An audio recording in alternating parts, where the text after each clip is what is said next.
Dear students and dear friends, स्वागत है अपने चैनल पॉलिटिकल साइंस एसपीएम में। मैं विकास।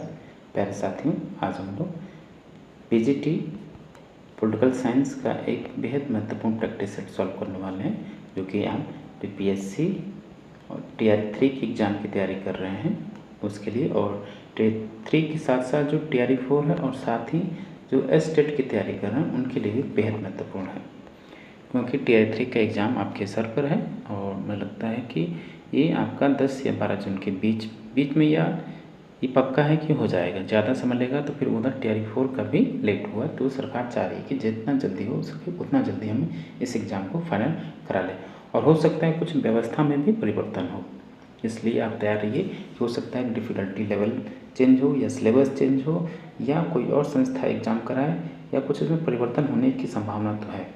तो आप अपना दिमाग एकदम प्रिपेयर रखिए, ठंडा रखिए, पॉजिटिव रहिए, और बस आपका काम है केवल पढ़ना और सकारात्मक दिशा में पढ़ना। क्या पढ़ना है ये आपको पता होना चाहिए।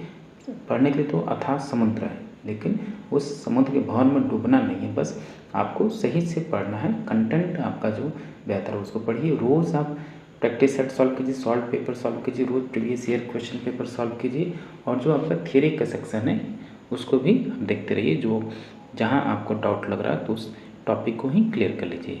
ठीक, तो आइए एक बेहद महत्वपूर्ण प्रैक्टिस सेट सॉल्व करने वाले हैं, और ये प्रैक्टिस सेट नंबर 12 है। लगभग जो इसमें 70 MCQs हैं। ये ऐसे प्रैक्टिस सेट 12 और सॉल्व पेपर भी है, 100 MCQs का अलग से प्रैक्टिस सेट है। ठीक, और जो रंजीत कुमार सिंह का जो अलग से प्रैक्टिस है, तमाम प्रैक्टिस सेट है। बस आप चैनल पर विजिट कीजिए और लाभ ले लीजिए। और एक और चीज़, अगर आपको पेड PDF की आवश्यकता है, ठीक, जिसमें तमाम टॉपिक वाइज जो MCQs हैं और आपके जो मॉडल पेपर है 5 ऑप्शंस वाले, 5 ऑप्शन वाले, 5 विकल्पों वाले, वो भी आपको अवेलेबल होंगे। एकदम लो बजट में है, एकदम रिलायबल बजट में आप ले सकते हैं। चलिए पहला क्वेश्चन देखते हैं। तो आपसे कहने की जरूरत नहीं है कि लाइक कीजिए या शेयर कीजिए, ये आपका अब चलिए ठीक है, कोई बात नहीं। पहला क्वेश्चन देखिए, प्लेटो के मरने के बाद उसके अकादमी को बंद करवाया, किसने बंद करवाया? जब प्लेटो, याद रखिए कि जो प्राचीन राजनीतिक जो दर्शन है उसका जनक प्लेटो है, और ये अपने न्याय दर्शन की स्थापना को, अपने जो न्याय सिद्धांत या राज्य का आदर्श स्वरूप प्रदान करने के लिए, उसका व्यवहार में एक लागू करने के लिए अकादमी नामक स्कूली संस्था इसने आरंभ किया। यानी इसके प्लेटो के स्कूल का क्या नाम था? एकेडमी। और इसी प्रकार अरस्तु के स्कूल का क्या नाम था? लिसियम। इस एकेडमी को किसने बंद करवाया? ये प्रश्न आपसे पूछा जा रहा है, जो कि प्लेटो का महाविद्यालय था, ये कॉलेज था। जस्टिनियन, अरस्तु या डियोन, इनमें से कोई नहीं। तो ये थे जस्टिनियन ने प्लेटो के एकेडमी को बंद करवाया, तो ऑप्शन ए राइट आंसर होगा। क्वेश्चन नंबर 2 है, किसने कहा कि अरस्तु का संविधान वर्गीकरण आध्यात्मिक है, संख्यात्मक नहीं? जेलर, बार्कर, फोस्टर या वर्गेस? तो ये कथन था आपका वर्गेस साहब का कि अरस्तु का संविधान वर्गीकरण का आध्यात्मिक है, संख्यात्मक नहीं। तो ऑप्शन डी राइट आंसर होगा, वर्गेस। क्वेश्चन नंबर 3 देखिए, रूसो फ्रांस की राज्य क्रांति का बौद्धिक अग्रदूत था। यह कथन सही है या ये कथन भ्रामक है, या चिंतन से मेल नहीं खाता, या फ्रांस की राज्य क्रांति पर रूसो का कोई प्रभाव नहीं है? तो तीसरा है कि रूसो की राज्य क्रांति का बौद्धिक अग्रदूत था, बिल्कुल नहीं, ये कथन भ्रामक है, गलत है। तो ऑप्शन बी राइट आंसर होगा।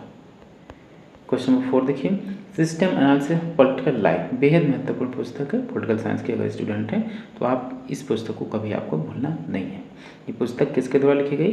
लिंकन, ईस्टन, आमंड या पावेल? ठीक, ये जो पुस्तक है डेविड ईस्टन की पुस्तक है, system analysis of political life. Question number 5 देखिए, निम्नलिखित में से कौन सा कथन संघात्मक राज्य का गुण नहीं है? आपको संसदीय शासन व्यवस्था की विशेषताएं, अध्यक्षात्मक शासन व्यवस्था की विशेषताएं, और ये जो आपका संघीय शासन व्यवस्था की विशेषताएं आपको पता होना चाहिए। सबसे एक प्रश्न जरूर बनता है, तो कौन सा इसमें से संघात्मक राज्य का गुण नहीं है? इसके द्वारा बड़े राज्यों का उदय होता है, ये कथन तो आपका सही है। ठीक, यह छोटे राज्यों के लिए अधिक लाभदायक है, ये भी सही है। शक्तियों के विभाजन से केंद्रीय सरकार निरंकुश नहीं हो पाती, ये कथन भी सही है। ये बड़े बड़े देशों के लिए अनुपयुक्त है, बिल्कुल नहीं, बड़े देशों के लिए उपयुक्त है, ये गलत हो जाता है, विशेषता नहीं है, तो ऑप्शन डी राइट आंसर होगा। अगला प्रश्न देखिए, क्वेश्चन नंबर 6, निम्नलिखित में से कौन सा कथन संघात्मक राज्य के गुण से संबंधित नहीं है। फिर से संघात्मक शासन व्यवस्था से संबंधित एक और प्रश्न कि संघ की नागरिकता नागरिकों को अधिक सम्मान दिलाती है, सही है। ये बड़े बड़े देशों के लिए अधिक उपयुक्त है, ये कथन भी सही है। ये विश्व राज्य के लिए एक आदेश है, ये भी सही है। आदेश क्या, आदर्श है, ये आदेश नहीं आदर्श, लेकिन समझिए यहाँ यह आर्थिक और सांस्कृतिक प्रगति में बाधक नहीं है, बिल्कुल गलत है, तो ऑप्शन डी राइट आंसर होगा। ये संघात्मक विशेषता का गुण नहीं है। अगला प्रश्न देखिए, यदि दोनों विभागों अर्थात कार्यपालिका और व्यवस्थापिका को एक अधिकारियों के अधीन रखा जाए तो इसे क्या कहा जाएगा। देखिए ऐसे यूपीएससी आपसे कंसेप्ट आधारित प्रश्न को पूछता है।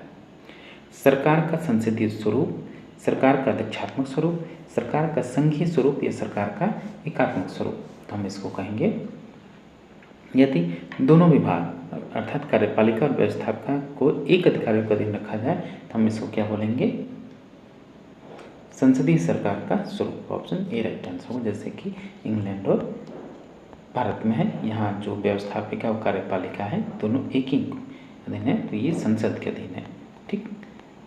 एक ही अधिकारी दोनों रूप से मिले जुले होते हैं, या विधायिका और कार्यपालिका। चलिए, यदि कार्यपालिका और व्यवस्थापिका विभाग एक दूसरे से स्वतंत्र होते हैं किंतु दोनों एक दूसरे के विरुद्ध अवरोधों और संतुलन का प्रयोग करते हैं तो ऐसी शासन प्रणाली को हम क्या कहते हैं। अध्यक्षात्मक शासन प्रणाली, संसदीय शासन, एकात्मक शासन या संघीय शासन। तो ऐसी व्यवस्था को हम अध्यक्षात्मक शासन या प्रेसिडेंशियल फॉर्म ऑफ गवर्नमेंट बोलते हैं, तो ए राइट आंसर होगा। क्वेश्चन नंबर 9 कि दल विहीन लोकतंत्र यानी पार्टीलेस डेमोक्रेसी जो है, दल विहीन लोकतंत्र विचारधारा के प्रमुख समर्थक कौन थे, आपको बताना है। कौन थे, महात्मा गांधी, एम.एन. रॉय, आचार्य नरेंद्र देव या जयप्रकाश नारायण। तो क्वेश्चन नंबर 9 का आंसर होगा कि प्रश्न था कि दल विहीन लोकतंत्र के समर्थक कौन है, प्रमुख समर्थक कौन है। ये होंगे आपके जेपी, आपने बतौर हमने वो वीडियो अपलोड किया था जेपी साहब का, तो आप उस वहाँ से भी देख सकते हैं कि जयप्रकाश नारायण भारत में दल विहीन लोकतंत्र के समर्थक थे। कॉमन सा प्रश्न है, बार बार पूछा जाता है। टियर 1 टियर 2 का क्वेश्चन पेपर आप चाहे तो उठा के देख सकते हैं, उसमें मिल जाएगा। क्वेश्चन नंबर 10 है कि हिटलर और चंगेज खां केवल शक्ति के प्रतीक थे किंतु नेपोलियन और लिंकन में शक्ति और दोनों के दर्शन किए जा सकते हैं। किस चीज़ का प्रभाव, वैधता, सत्ता या इनमें से कोई नहीं। तो क्वेश्चन नंबर 10 का राइट आंसर ऑप्शन ए, दोनों का प्रभाव था। ऑप्शन ए राइट आंसर होगा, प्रभाव। क्वेश्चन नंबर 11 किसने कहा था कि साम्राज्यवाद पूंजीवाद की सबसे ऊंची अवस्था है। किसने कहा था, लेनिन, मार्क्स, स्टालिन या माओ। ये भी कोट जो है बेहद महत्वपूर्ण, तो एक कोट आपका लेनिन साहब का है।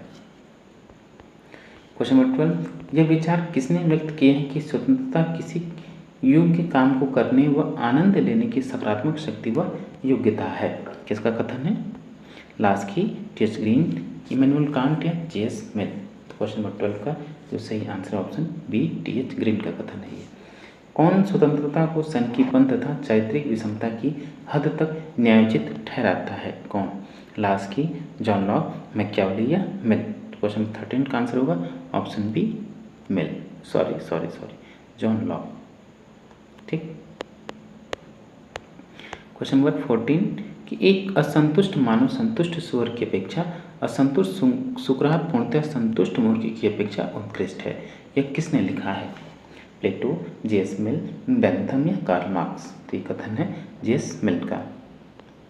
क्वेश्चन नंबर 15 देखिए, फ्रांस की क्रांति व्यक्ति के अमूर्त अधिकारों पर आधारित थी तो अंग्रेजी क्रांति अंग्रेजों के परंपरागत अधिकारों पर आधारित थी। यह किसने कहा है, अर्नेस्ट बार्कर, एडमंड बर्ग, हेराल्ड जोसेफ लास्की या टी.एच. ग्रीन। तो क्वेश्चन नंबर 15 का राइट आंसर होगा एडमंड बर्ग, बी राइट आंसर है। क्वेश्चन नंबर 16 देखिए, एक देश में समाजवाद के सिद्धांत का प्रतिपादक कौन। बेहद महत्वपूर्ण, एंजल्स, कार्ड्सकी, लेनिन या स्टालिन। तो क्वेश्चन नंबर 16 का राइट आंसर होगा ऑप्शन डी, स्टालिन महोदय एक देश में समाजवाद के समर्थक थे, न कि पूरे विश्व में। 17 दार्शनिकों ने संसार की व्याख्या की है। पर महत्ता या पर जरूरत इस बात की है कि उसे बदलना है। यह कथन किसका है? प्लेटो, ग्रीन, लास्की या मार्क्स का? तो ये कथन मार्क्स का है। ऑप्शन डी राइट आंसर होगा। क्वेश्चन नंबर 18, राज्य विधि का शिशु तथा जनक दोनों ही है। यह कथन किससे संबंधित है?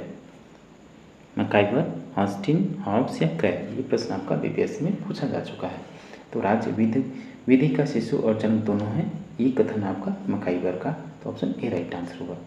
क्वेश्चन नंबर 19, संप्रभुता राज्य की सर्वोच्च इच्छा है। ये क्वेश्चन भी रिपीटेड है बीपीएससी में। किसने कहा था? विलोबी, ऑस्टिन, हॉब्स या लास्की? तो संप्रभुता राज्य की सर्वोच्च इच्छा है, ये कथन है विलोबी का। क्वेश्चन नंबर 20 है कि बम्बई म्यूनिसिपल कॉरपोरेशन की स्थापना किस वर्ष की गई थी? 1667, 1677, 1726 या 1767? तो क्वेश्चन नंबर 20 का राइट आंसर होगा ऑप्शन सी, 1726 में बम्बई म्यूनिसिपल कॉरपोरेशन की स्थापना की गई थी। कथन और कारण देखिए कि नौकरशाही प्रशासन का एक प्रशासन मूलतः एक कठोर प्रशासन होता है। ये तो कथन सही है कि नौकरशाही जो प्रशासन है मूलतः कठोर प्रशासन होता है, कथन सही है। कारण नौकरशाही ज्ञान के आधार पर नियंत्रण का प्रयोग है, कारण भी ठीक है, दोनों सत्य हैं, लेकिन व्याख्या जो है सही नहीं है। तो ऑप्शन बी राइट आंसर होगा। क्वेश्चन नंबर 22, इससे पहले कि विज्ञान सिद्धांत का विकास करे इसकी अवधारणा अवश्य होनी चाहिए। यह कथन किसका है? Chester Barnard, Herbert Simon, Chris Argyris, Rensis Lincoln? Question number 22 का राइट आंसर होगा option B, Herbert Simon.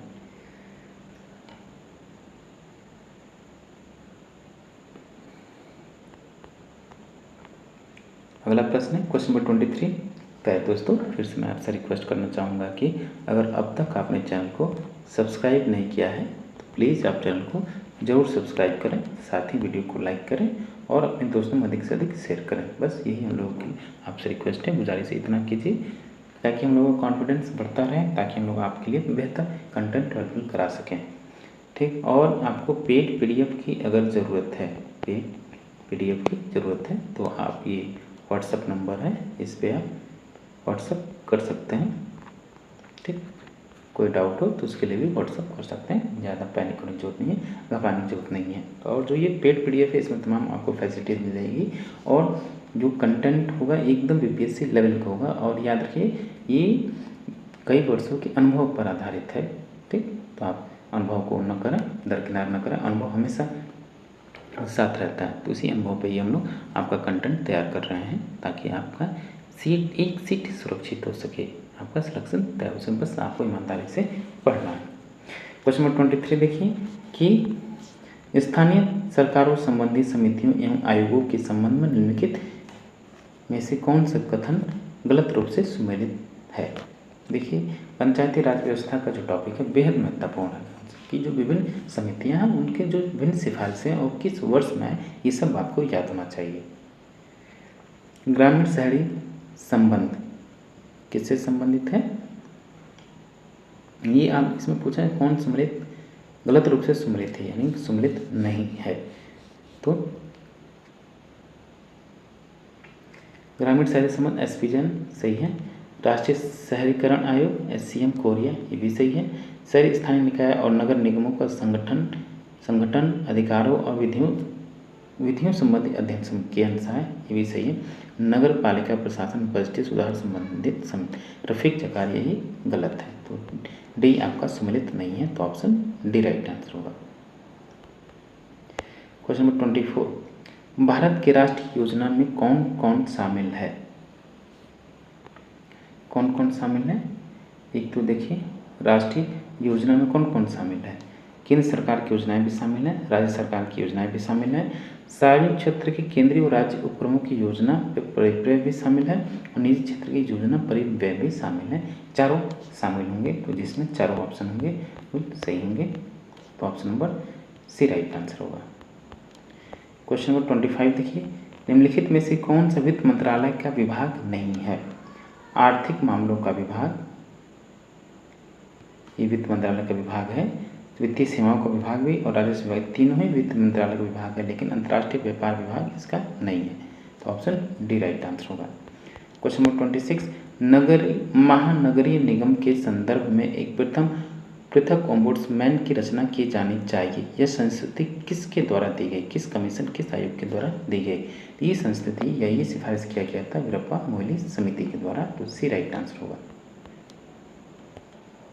Question number 27 कि भारत सरकार को स्थानीय शासन के लिए एक व्यक्तिपरक कानून का प्रारूप बनाकर संसद में प्रस्तुत करना चाहिए। यह किस समिति की सिफारिश पर हुआ या किस समिति ने सिफारिश किया?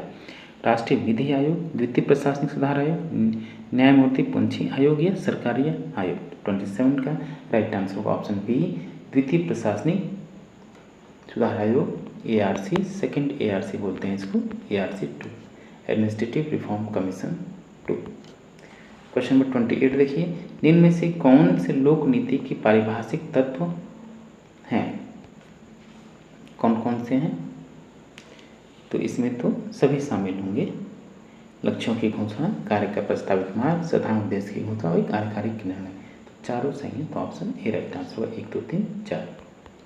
क्वेश्चन नंबर 29, निम्नलिखित में से किसने तर्क दिया था कि यथार्थवाद के हमारी बौद्धिक उपकरण मंजूषा यानी टूल बॉक्स में एकल सर्वाधिक उपयोगी उपकरण बने रहने की संभावना है? हॉलेस्टी, एचकार, हंस मॉर्गनथॉम या स्टीफन वॉल्ट? क्वेश्चन 29 का राइट आंसर होगा एचकार, जो कि यथार्थवादी विचारक हैं अंतर्राष्ट्रीय राजनीति में। 20 ईयर क्राइसिस इनकी फेमस पुस्तक है।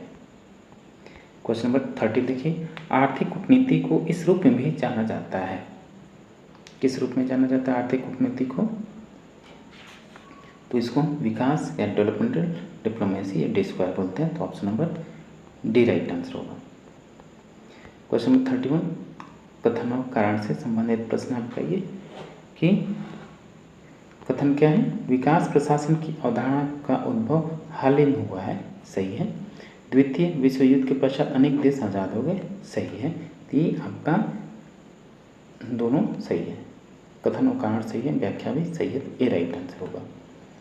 नेक्स्ट क्वेश्चन है क्वेश्चन नंबर 32, निम्नलिखित में से यह किसने कहा कि कामगारों की मुक्ति का आधार स्वयं उनका कार्य है? Mao Tse tung, V.I. Lenin, Engels या कार्ल मार्क्स? तो 32 का राइट आंसर होगा option number D, Karl Marx. Question number 33, निम्नलिखित में से किस कारक ने शीत युद्ध के पश्चात नौ शिथिलता न्यू टिटेनिटी के विकास में योगदान दिया? किसने दिया? तो रीगन और गोर्बाचेव के द्वारा INF ट्रीटी यानी मध्यवर्ती परमाणु बल संधि पर हस्ताक्षर, जिससे नौ शिथिलता न्यू टिटेनिटी या तनाव शिथिल्य का जो दूसरा चरण था उसके विकास में प्रमुख इन्होंने योगदान दिया। तो ऑप्शन बी राइट आंसर होगा। क्वेश्चन नंबर 34 देखिए कि बे ऑफ पिग्स शीत युद्ध के दौरान किस संकट से संबंधित है? फैक्चुअल क्वेश्चन है, बेहद महत्वपूर्ण क्वेश्चन है, ये भी आपका PPSC में पूछा जा चुका है। तो क्वेश्चन नंबर 34 का राइट आंसर होगा option number A, Cuban missile संकट। काले विधवाएं, ब्लैक विडोज महिला आतंकवादी हैं, वे किस देश से संबंधित हैं? ब्लैक विडोज किस देश से संबंधित है? पैलेस्तीन, चेचन्या, श्रीलंका या लेबनान?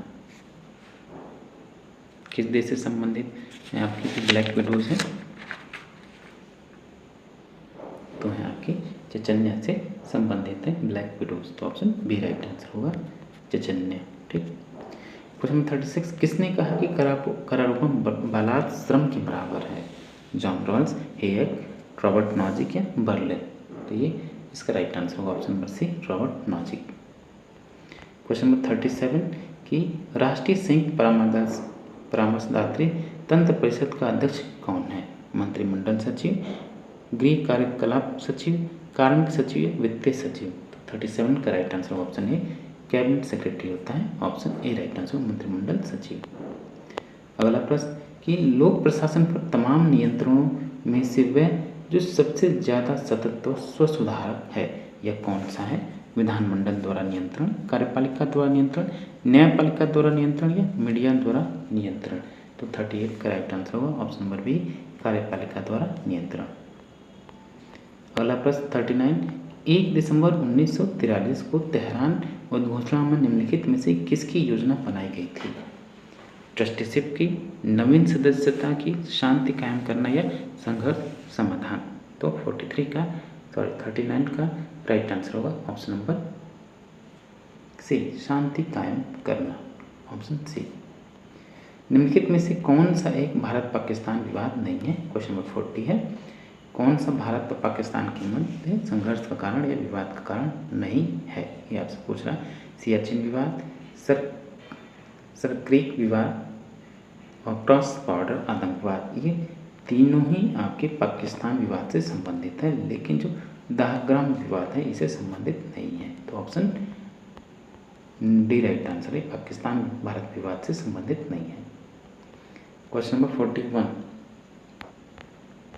ये सूची है 1 और 2, एक तरफ राज्य और अल्पसंख्यक समुदाय, यानी किस देश में कौन से अल्पसंख्यक समुदाय संबंधित हैं। क्वेश्चन नंबर 41 है,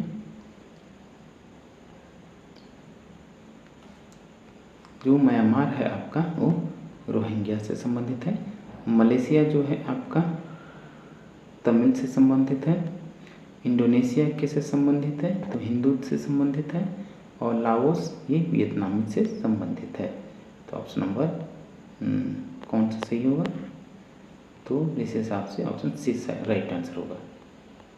क्वेश्चन नंबर 42 देखिए, निम्नलिखित में से कौन राष्ट्रपति शासन की विशेषता से संबंधित नहीं है?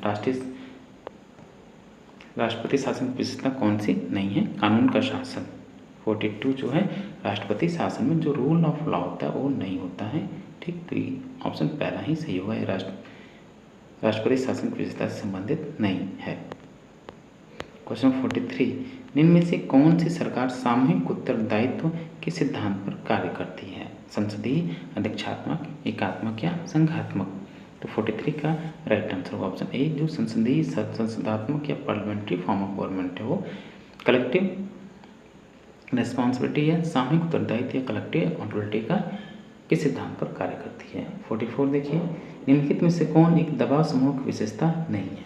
लॉबिंग, हित संभरण, राजकीय नेताओं को प्रभावित करने, चुनाव में सहभागी होना।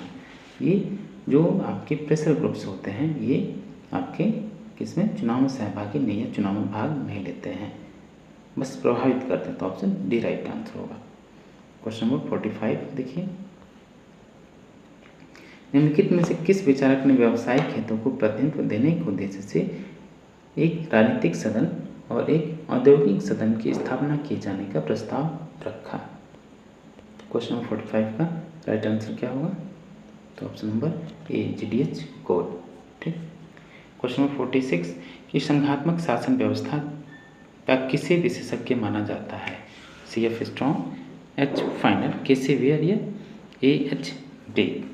तो क्वेश्चन नंबर 46 का राइट आंसर होगा option number C, KC Wheare को संघात्मक शासन व्यवस्था का विशेषज्ञ माना जाता है। KC वेयर जिन्होंने भारतीय संघवाद को अर्ध संघात्मक कहा।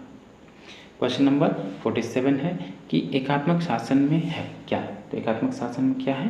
तो एकात्मक शासन में संपूर्ण राज्य के लिए एक प्रशासकीय इकाई है, ऑप्शन सी राइट आंसर होगा। क्वेश्चन नंबर 48 देखिए, आनुपातिक प्रतिनिधित्व का सबसे बड़ा पक्षधर कौन था? बेंथम, मिल, लास्किया, Lord James Bryce? Lord Bryce. 48 का राइट आंसर होगा option number B, James Mill. अगला प्रश्न 49 देखिए, भारत में राष्ट्रीयता की भावना को अंग्रेजों के किस कृत्य ने प्रोत्साहन किया?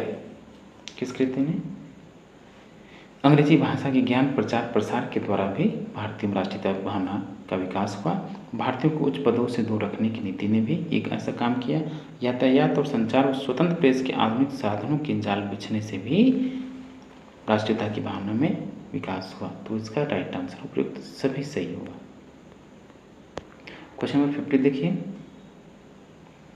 कि भारतीय संविधान के निर्माण की प्रक्रिया को सहज रूपांतरण की भारतीय क्षमता का अनूठा उदाहरण मानते हुए इसे परिवर्तन के साथ चयन की कला की संज्ञा दी। यह विचार किसने दिया या ऐसा किसने कहा? Granville, Austin, BR Ambedkar, C Rajagopalachari, B Shivrao? तो क्वेश्चन नंबर 50 का राइट आंसर होगा option number A, Granville, Austin. Question number 51 देखिए, निम्नलिखित कौन सी विशेषता भारतीय संविधान की मुख्य विशेषता नहीं है? कौन सी विशेषता भारतीय संविधान की मुख्य विशेषता नहीं है? नमनीय संविधान, फ्लेक्सिबल संविधान इसकी मुख्य विशेषता नहीं है, तो डी राइट आंसर होगा। बाकी तीनों मुख्य विशेषताएं हैं। क्वेश्चन नंबर 52, संवैधानिक संशोधन हेतु विधेयक सर्वप्रथम कहाँ प्रस्तुत किया जाता है? ये ऐसा क्वेश्चन है जानबूझ के आपको कंफ्यूज करने के लिए पूछा जाता है, लेकिन घबराने की जरूरत नहीं है। 52 का राइट आंसर होगा संवैधानिक संशोधन विधेयक संसद में प्रस्तुत किया जाता है, न कि वो पहले कि तो राज्यसभा में पहले पेश किया जा सकता है, ये लोकसभा, दोनों में से किसी भी सदन को सबसे पहले किसी भी सदन में आप पेश कर सकते हैं, कोई बाध्यता नहीं है। जैसे बजट जो होता है आम बजट, तो उसके साथ बाध्यता ये है कि वो केवल लोकसभा में ही पेश किया जाएगा, न कि राज्यसभा में। इसके अलावा जो संविधान संशोधन विधेयक है तो आप राज्यसभा में भी उसको पेश कर सकते हैं या लोकसभा में भी, इसका मतलब संसद होगा, डी राइट आंसर होगा। क्वेश्चन नंबर 53 देखिए, निम्नलिखित में से किस एक समिति के द्वारा भारत के संविधान में मौलिक कर्तव्यों को सम्मिलित करने की संस्तुति की गई? बेहद आसान सा प्रश्न है, बिना आपको ऑप्शन देखिए आप बता देना चाहिए। ये है सरदार स्वर्ण सिंह समिति। क्वेश्चन नंबर 54, स्वतंत्रता के पश्चात भारत में भाषाई आधार पर प्रांतों का पुनर्गठन निम्नलिखित में से किस कारणवश हुआ? किस कारणवश हुआ? तो श्री रामलू भुट्टो की मृत्यु होने पर भाषाई आधार पर प्रांतों का पुनर्गठन हुआ, इसलिए सी होगा। ठीक। क्वेश्चन नंबर 55 देखिए, भारतीय संविधान के अधीन राष्ट्रपति की आपात शक्तियों को गृहीत किया गया, यानी भारतीय संविधान में जो राष्ट्रपति की आपात शक्तियाँ किस संविधान से ले गई हैं? क्वेश्चन नंबर 55 का क्या आंसर होगा?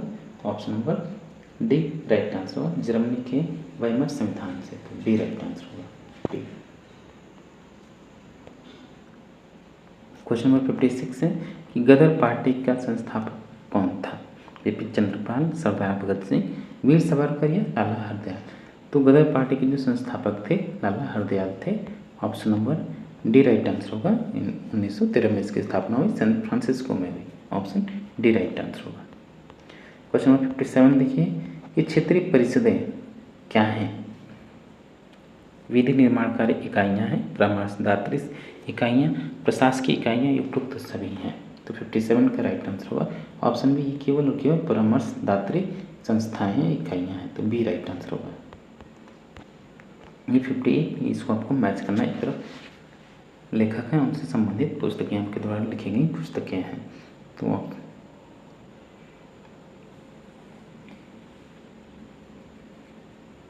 तो देखिए, डॉक्टर राजेंद्र प्रसाद, इनकी पुस्तक का नाम है at the feet of Mahatma Gandhi. Lala Lajpat Rai, इनकी पुस्तक का नाम है यंग इंडिया। मौलाना अब्दुल कलाम आज़ाद, इनकी पुस्तक का नाम है इंडिया विंस फ्रीडम। और सुभाष चंद्र बोस, इंडियन स्ट्रगल है, द इंडियन स्ट्रगल। तो इस हिसाब से option number B right answer होगा। क्वेश्चन नंबर 59, काउंसिल प्रवेश के प्रश्न पर निम्न में से कौन भारतीय राष्ट्रीय कांग्रेस के परिवर्तनवादी वर्ग का सदस्य नहीं था? सी.आर. दास, मोतीलाल नेहरू, सरदार पटेल या विठल भाई पटेल? तो 59 का राइट आंसर होगा ऑप्शन नंबर सी, सरदार पटेल।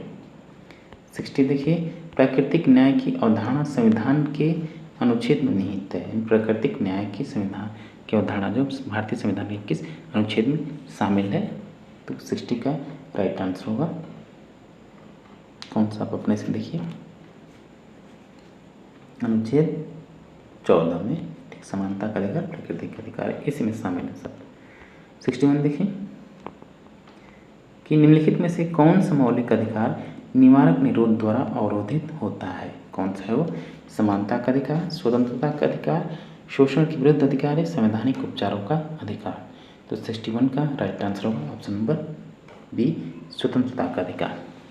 62 देखिए, यदि भारत के राष्ट्रपति का पद अचानक रिक्त हो जाए और कोई उपराष्ट्रपति न हो तब कौन राष्ट्रपति बनता है? राज्यसभा का उपसभापति, भारत का महान्यायवादी, लोकसभा अध्यक्ष या भारतीय सर्वोच्च न्यायालय का न्यायाधीश? यदि भारत के राष्ट्रपति का पद अचानक रिक्त हो जाए और उपराष्ट्रपति भी न हो तो जो सुप्रीम कोर्ट है, यानी सर्वोच्च न्यायालय है, उसका मुख्य न्यायाधीश, और वो भी नहीं है तो जो उससे अधीनस्थ होगा, ठीक, वो होगा सुप्रीम कोर्ट का जज। ठीक, तो ऑप्शन डी राइट आंसर होगा। नेक्स्ट क्वेश्चन है क्वेश्चन नंबर 63। निम्नलिखित में से किसने भारत के संविधान को अर्थसंघात्मक के रूप में परिभाषित किया? ये क्वेश्चन का आंसर मैं पहले ही बता चुका हूँ, याद कीजिए आप। क्वेश्चन नंबर 63 का ऑप्शन देखिए, जेनिंग्स, केटिसा, CF स्ट्रॉन्ग या KCVL। तो भारतीय संविधान को अर्थसंघात्मक के रूप में परिभाषित करने वाले जो विद्वान हैं वो हैं KCVL। 64, निम्नलिखित में से कौन सा कथन सही है? कौन सा कथन सही है? देखिए आप कि राज्य संघ सूची पर एकाधिकार रखते हैं, सही है।